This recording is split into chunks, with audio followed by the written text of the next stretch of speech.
குருவின் தினம் ஒரு சுவடுகளில் நம்ம ஹரிச்சந்திர மகாராஜாவை பற்றி நிறைய இடத்துல கேள்விப்பட்டிருப்போங்க.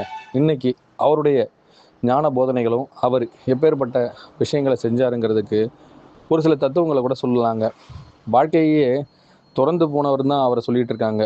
ஆனால் வாழ்க்கையை திறந்து காட்டினவர்னு கூட சொல்லலாங்க. நிஜத்தை போதிக்க பல ஆண்டு காலம் பல பேர் போராடி பார்த்தாங்களாங்க. ஏன் இந்த உலக ரட்சகர்கள்ன்ற பெயரில் இவரையும் கூட சுட்டி காட்டலாங்க. இன்னைக்கு தமிழகத்திலிருந்து இந்தியாவுடைய கடைக்கோடி, அதாவது காசின்னு சொல்கிறேன் இல்லைங்களா, அங்கே வரைக்கும் கூட அவருடைய பெயர் இன்றைக்கும் அதே தமிழில் தான் சூட்டப்பட்டுக்கிட்டு இருக்குங்க.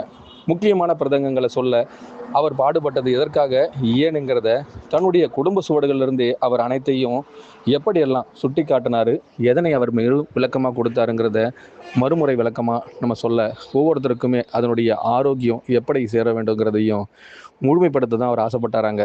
ஆனால் இன்னைக்கு இறப்பின் தருவாயில் தான் அவருடைய பெயரை எல்லாருமே ஞாபகம் வச்சுக்கிறாங்க. ஏன்னா சுடுகாடு அப்படின்ற வார்த்தைக்கு அங்கே ஹரிச்சந்திர மயான காண்டம் அப்படின்னு ஒரு விஷயத்தை படிக்கிறாங்க. இதில் என்ன தத்துவம் சொல்லப்படுதுன்னா, மனிதனின் மறுபக்கத்தில் எதையெல்லாம் தேடி அலையப்படுகின்றதோ அந்த அலைதலில் அவன் அலைகழிக்கப்படுகின்றான். மீண்டும் அவன் அவதரிக்கும் பொழுது அவன் அவதாரமும் அவ்விடத்திலேயே ஆரம்பமாகட்டும் அப்படிங்கிறது தான் அந்த தத்துவம் சொல்ல ஆசைப்படுதுங்க.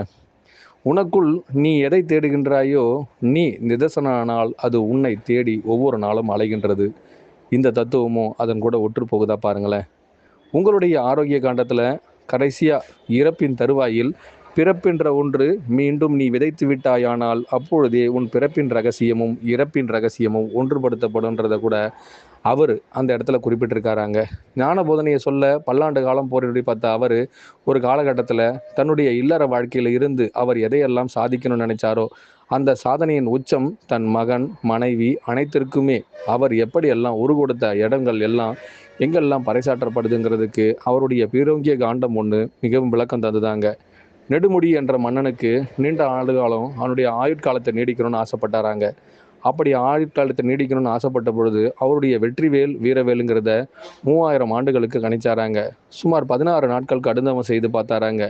இதிலிருந்து அவருக்கு எது எல்லாம் நிதர்சனம்னு தெரியணும்னு ஆசைப்பட்ட பொழுது உச்சத்தில் யாரோ ஒருவர் உயரிய நிலையை அடைய தனக்குள் அவர் வகுத்த ஒவ்வொரு விஷயங்களையும் இந்த உலகிற்கு பறைசாற்றவே இவ்விடத்தில் பிறந்து இவ்விடத்தில் வளர்ந்து மீண்டும் யோகபித்த வரலாறு படைக்க எவ்விடமெல்லாம் ஒரு மனிதன் எதை நோக்கி பயணிக்கின்றானோ கருதியில் அவன் அடைய வேண்டியது எங்கு என்பதையும் சுட்டி காட்டி ஒவ்வொரு இடத்துலையும் தன்னுடைய பராக்கிரம விளக்கத்தை கொடுக்க அவரே போராடி பார்த்தாராங்க. நிச்சயமான விஷயங்களோடு நாங்களும் சில விஷயங்களை சொல்லும் பொழுதெல்லாம் எங்களுடைய பராக்கிரம விளக்கத்திற்குள் யாரெல்லாம் மிகப்பெரிய விளக்கத்தின் தீயாய் இருந்து தனக்குள் ஏற்படும் மாபெரும் சக்தியின் வெளிப்படும் அங்க மாதுரத்தை உணர்கின்றார்களோ அவர்களுக்குள்ளும் இந்த முழு சாகமும் வெளிப்படட்டும் கூட சொல்கிறேங்க. ஒரு மனிதனின் மறுபக்கத்தை தான் எல்லோரும் கதையாக பார்த்தாங்க. அவருடைய நிஜ சத்திய சொரூபத்துக்கு இன்று வரை யாருமே விளக்கம் கொடுக்கலங்கிறத நாங்களும் ஒரு சூட்சமான ஓரிரு வார்த்தைகளில் விளக்கம் கொடுத்துட்டோங்க. எங்களுடைய ஆட்சியில் இது போல ஹரிச்சந்திரனா யார் வாழ்ந்துக்கிட்டு இருக்காங்கன்ற வார்த்தைக்கு முழுமையாக தன்னை ஒருவன் உணர்ந்த பிறகு அவரே தன்னை மறைத்து இந்த உலகத்திற்கு எதை நிரூபித்து காட்டுகின்றாரோ அவரே ஹரிச்சந்திரன்ற வார்த்தையில் கூட நாங்கள் மறைமுகமாக ஒரு விளக்கம் கொடுக்குறோங்க. நேரடியான விளக்கத்தில் அவர் தன் குடும்பம் எல்லாமே அரசராக இருந்து அவர் கடைசியில் என்ன ஆனார்ன்ற ஒரு மறைமுகமான, அதாவது தவறான விளக்கங்களை தாங்க இன்னைக்கு உலகம் எடுத்துக்கிட்டு இருக்கு.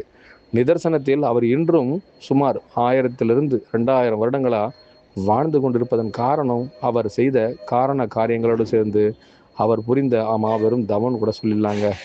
நெகிழ்ச்சியான விஷயங்களை நாங்கள் வெளியிடும் பொழுது அவர்களின் காலகட்டத்தில் அவர்கள் இழந்தது, அவர்கள் கடினப்பட்டது, அவர் துன்பம் அடைந்ததை சொல்லியே பல பேர் அந்த நிலையை அடைவதற்கு பயமுறுத்தியே வெளியேற்றப்படுகின்றார்கள் கூட சொல்லலாங்க.